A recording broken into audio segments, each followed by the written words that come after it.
Et si je te disais que tu peux avoir 20 sur 20 comme moi, tu vois les feuilles que je tiens ici, ce sont des feuilles où j'ai eu de très bonnes notes. Voilà. Mais tu peux l'avoir à condition que tu respectes ce que je vais te dire tout de suite. C'est parti. La première des choses, il faut de la concentration. Il faut être concentré. Il faut de la discipline. Il faut également une vision. Donc, c'est de ça que je vais te parler aujourd'hui. La première des choses, la concentration. C'est le début de l'année. Et voilà, la plupart des élèves se disent que, voilà, j'ai assez de temps. Il y a le temps, je vais pas trop me gêner. Je vais attendre lorsque les devoirs seront programmés ou lorsque les examens seront programmés. Je vais commencer par apprendre de façon très sérieuse. C'est l'une des premières erreurs que la plupart des élèves, et moi aussi j'ai été victime de ça à un moment donné.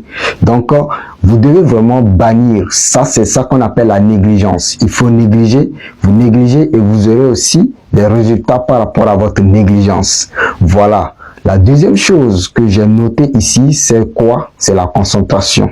C'est lié au premier truc que je viens de dire. Il faut être concentré.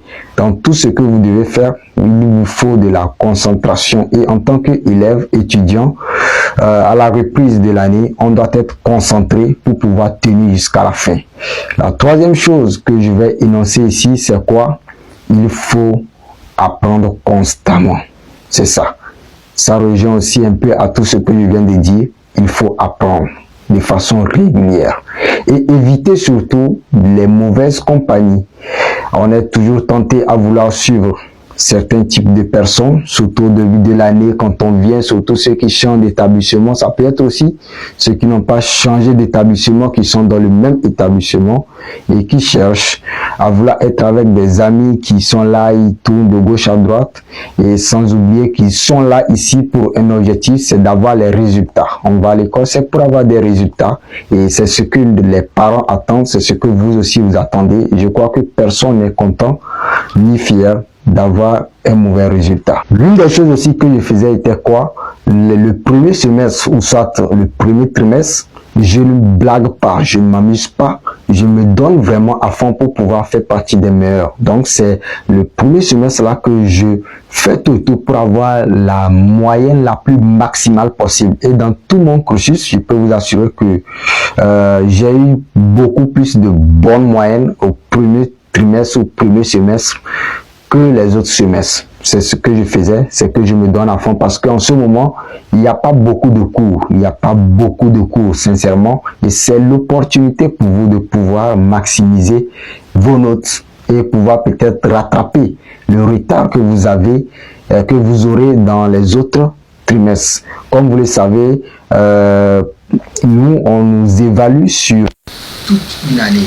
Et voilà, et vous savez, quand on vous évalue sur toute une année, il y a beaucoup plus de cours. Mais pour ceux qui sont dans les classes de passage, c'est aussi la même chose. Et ceux qui sont dans les classes d'examen, les autres, ils sont évalués à la fin par un examen final.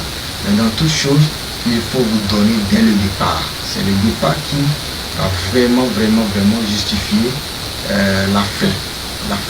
Voilà, parce qu'il y a certains qui se disent que voilà, vers la fin, ils vont mieux faire. Bien sûr que vous pourrez mieux faire parce que tout peut se passer très mal. Il ne faut pas être optimiste parce qu'il faut l'être. Moi, je préfère être réaliste par rapport à ça parce que les résultats, ça commence dès le départ.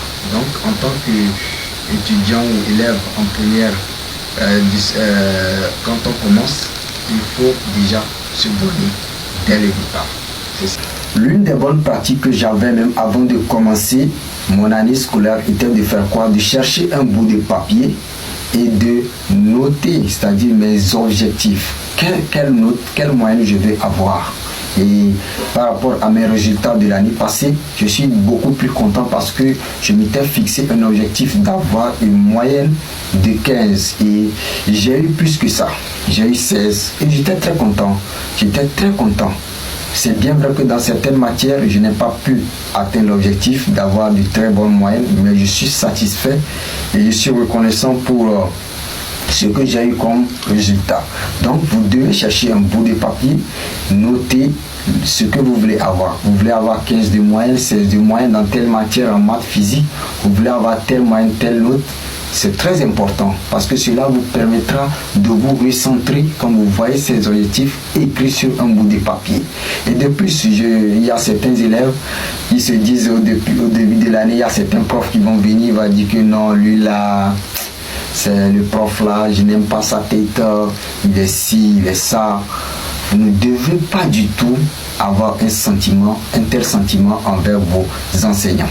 Parce que lorsque vous dites que vous ne l'aimez pas, en même temps, inconsciemment, votre cerveau vous dit que bon, c'est pas la peine, c'est bon, c'est mort, je ne vais plus me donner dans ce qu'il fait, je vais lui laisser, il n'a qu'à parler, c'est un fou d'ailleurs.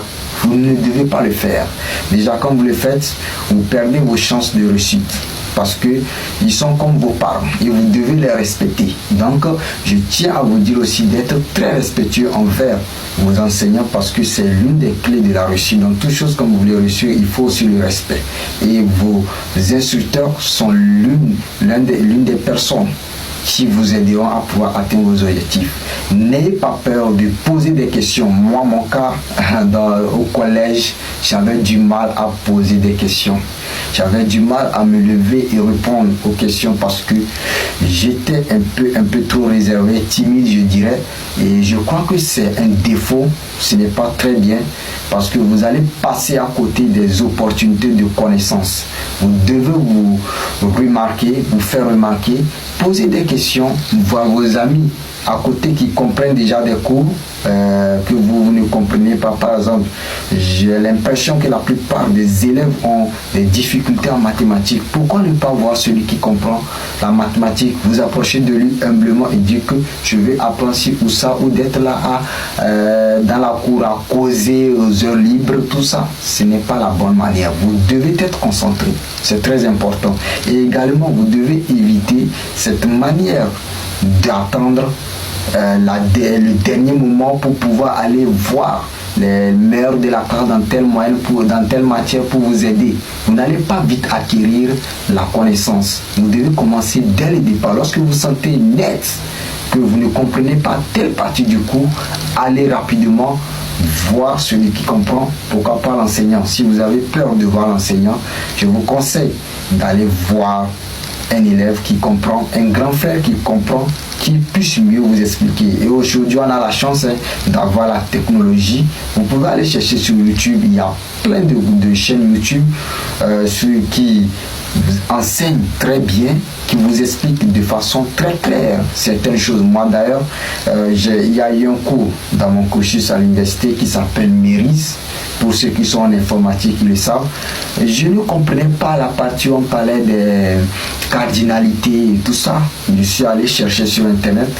J'ai compris très simplement avec des vidéos très explicatives. Donc, vous devez aussi chercher de votre côté. C'est ça que je disais, il faut que vous soyez autonome.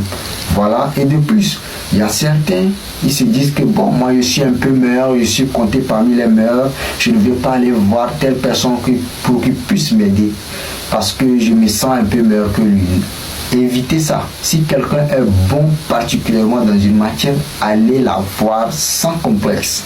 Parce que ceux qui apprennent, c'est ceux qui sont ouverts. Quand vous n'êtes pas ouvert, quand vous ne vous humiliez pas pour apprendre, ça devient compliqué pour vous et vous allez trouver toujours des excuses.